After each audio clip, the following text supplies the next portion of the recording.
saudara-saudara yang diberkati Tuhan, jumpa lagi bersama saya Lisa di Renungan Pemuda Remaja pada saat ini. Nah, saudara-saudara yang diberkati Tuhan, apa kabar hari ini? Ya, saya harap semuanya tetap sehat selalu dan tidak lupa untuk tetap selalu mengucap syukur kepada Tuhan.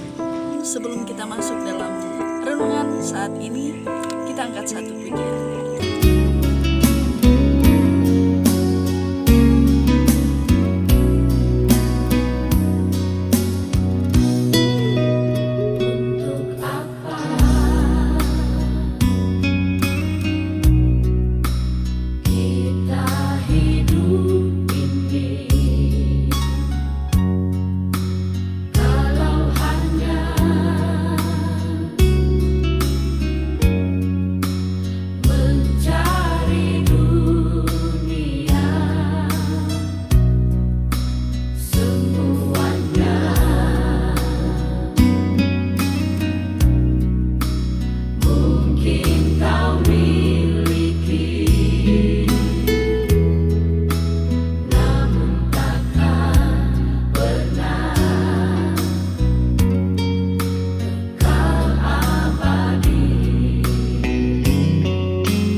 Lukas 15 ayat 1 sampai ayatnya yang ke-7.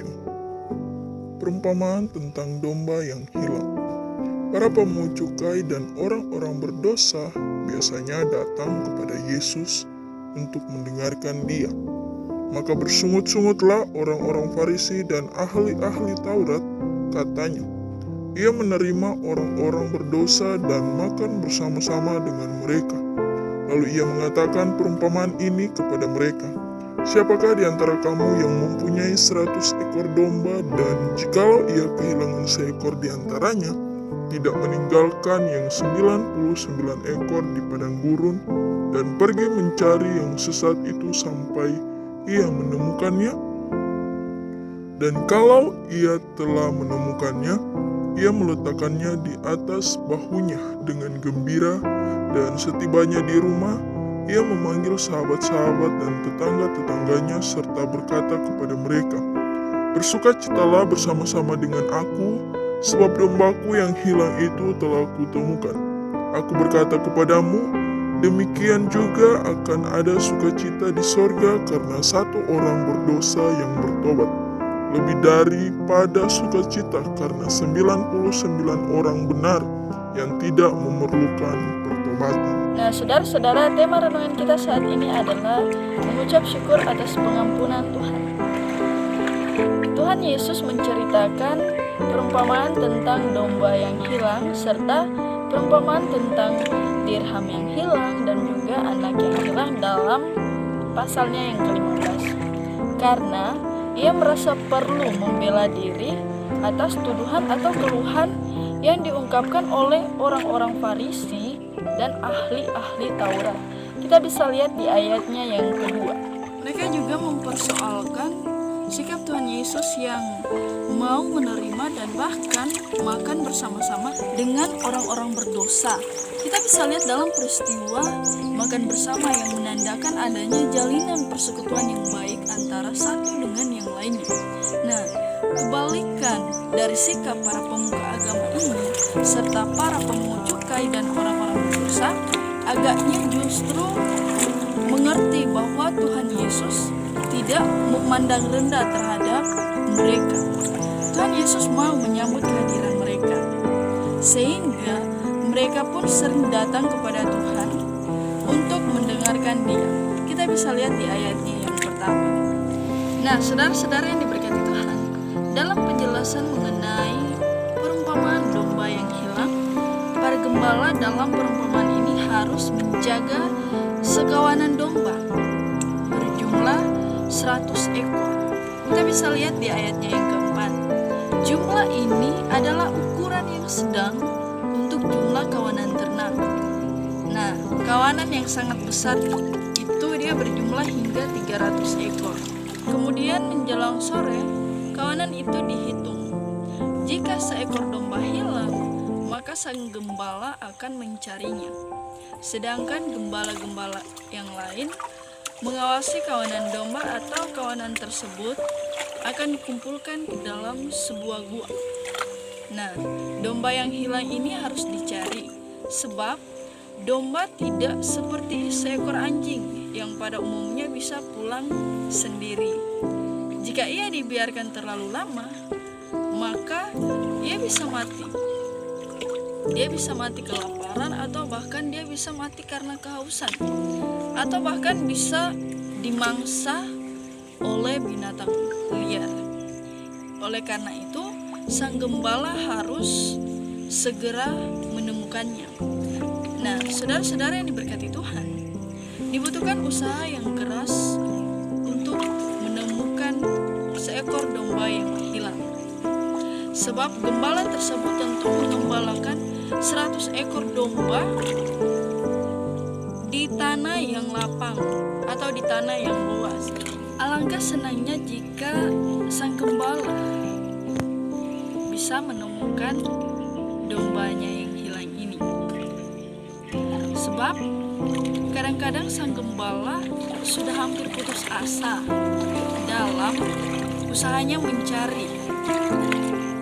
Kemudian setelah sang gembala menemukannya, ia akan melilitkan domba tersebut pada bahunya sedemikian rupa.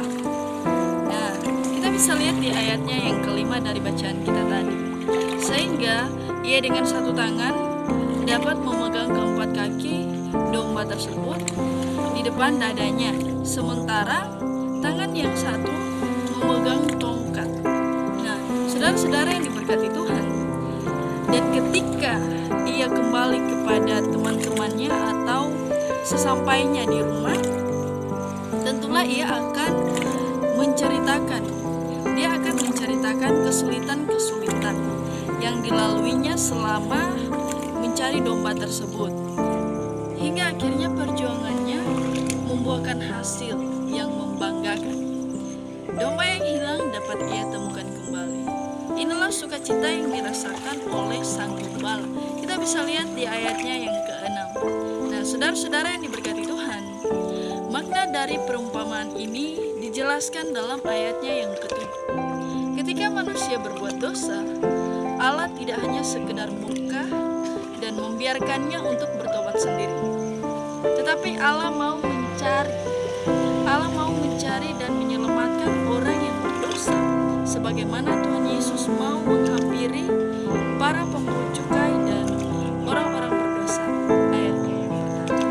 Nah, saudara-saudara yang diberkati Tuhan, inilah bukti kasih Allah kepada manusia. Dan ketika manusia menyambut aluran kasih Allah dengan bersedia percaya dan bertobat, maka hal tersebut akan menimbulkan sukacita besar bagi Allah. Oleh karena sedemikian besar kasih Allah untuk mengampuni orang-orang yang berdosa. Saudara-saudara, sedikit atau banyak, setiap orang pasti pernah berbuat kesalahan. Seringkali menjadi sedih ketika ada yang mengungkit mengungkit-ungkit kesalahan itu, tanpa peduli bahwa kita membutuhkan kesempatan untuk memperbaiki kesalahan tersebut. Dan kita pun tahu bersama bahwa Allah kita tidak bersikap seperti kebanyakan manusia di dunia ini, melainkan dengan kasih-Nya Allah mau memberi pengampunan dan menerima kembali setiap manusia yang berdosa. Seperti halnya seorang gembala yang mau mencari dan menyelamatkan dombanya yang hilang. Nah, saudara-saudara yang diberkati Tuhan, kita pun seperti perumpamaan domba yang hilang itu. Setidaknya kita mau bersyukur untuk pengampunan Tuhan kepada kita masing-masing. Dan ungkapan syukur ini bisa kita wujudkan dengan cara misalnya melalui doa atau saat teduh setiap hari, puji-pujian, dan juga melalui perbuatan sehari-hari yang mencerminkan ketaatan kita akan firman Tuhan. Terpujilah Kristus. Amin.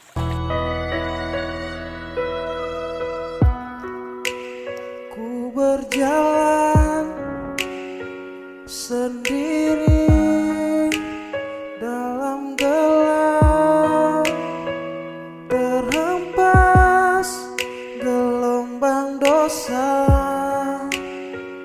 terhilang arah melangkah, terbawa jauh dalam kabut dunia.